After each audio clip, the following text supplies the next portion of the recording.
અંકલેશ્વરની detox India કંપનીમાં feed ટેન્કમાં railing પર પોલેશરામ, મુકેશસિંહ, હરિનાથ યાદવ અને અશોક રામવૃક્ષ વેલ્ડિંગની કામગીરી કરી રહ્યા હતા. તે દરમિયાન અચાનક પ્રચંડ બ્લાસ્ટ થતાં ચારેય કામદારો દૂર ફંગોળાઈ ગયા હતા, જેમાં તેઓના સ્થળ પર જ કમકમાટી ભર્યા મોત થયા હતા.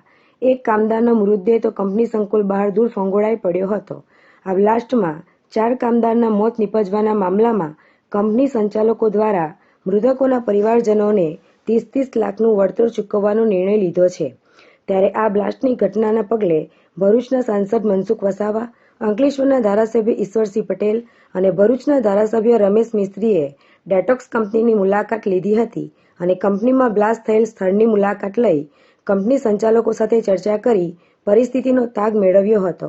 દરમિયાન તેઓએ મૃતકના પરિવારજનોની મુલાકાત લીધી હતી અને પરિવારજનોને સાંત્વના પાઠવી હતી. આ મુલાકાત દરમિયાન અંકલેશ્વરના પ્રાંત અધિકારી ભવદીપસિંહ જાડેજા, મામલતદાર કરણસિંહ રાજપૂત સહિત જિલ્લા પંચાયતના બાંધકામ સમિતિના ચેરમેન ધર્મેશ મિસ્ત્રી, જિલ્લા પંચાયત સિંચાઈ સમિતિના ચેરમેન કિરીટ માસ્તર સહિત ભાજપના આગેવાનો ઉપસ્થિત રહ્યા હતા. અંકલેશ્વર જીઆઈડીસીમાં ડેટોક્સ કંપનીમાં થોડા દિવસ પહેલાં થયો છે, જેના કારણે 4 લોકોના મૃત્યુ થયા છે.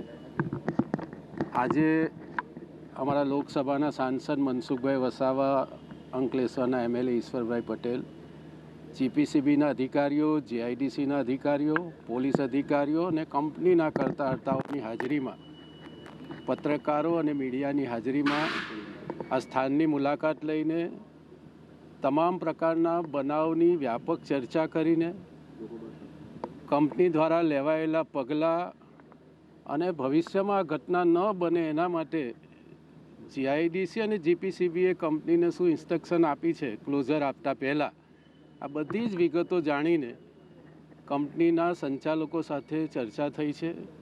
જે લોકોના મૃત્યુ થયા છે એ પરિવાર સાથે કંપની સંચાલકો અને કોન્ટ્રાક્ટર સંપૂર્ણ સહાયતાના મૂડમાં એને કેવી રીતે વધુમાં વધુ મદદ કરી શકાય એ હેતુ અને એ પણ આગ્રહ રાખવામાં આવ્યો છે.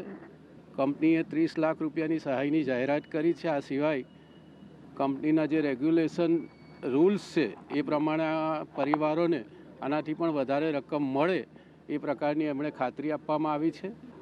આ ડેટોક્સ કંપનીમાં જે થોડા દિવસ પહેલાં જે ઘટના ઘટી, જે બ્લાસ્ટ થયો, એમાં 4 લોકોના જે મૃત્યુ થયા છે, એના માટે અમે પણ ખૂબ જ દુઃખની લાગણી અનુભવી છે.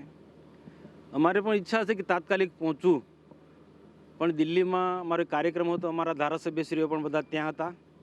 પણ અમે જિલ્લા વહીવટીતંત્ર, કલેક્ટરથી માંડીને બધા જ લોકોનો સંપર્ક કરીને તાત્કાલિક જે પણ મદદરૂપ થવું હોય, જે સહાય કરવી હોય અથવા તો જે તટસ્થ ઇન્કવાયરી થવી જોઈએ, કોઈ પણ જાતનો બાંધછોડ ન થાય તપાસમાં, એના માટે અમે કલેક્ટર અને બીજા બધા જ અધિકારી, પોલીસ વિભાગને પણ અમે જાણ કરી હતી.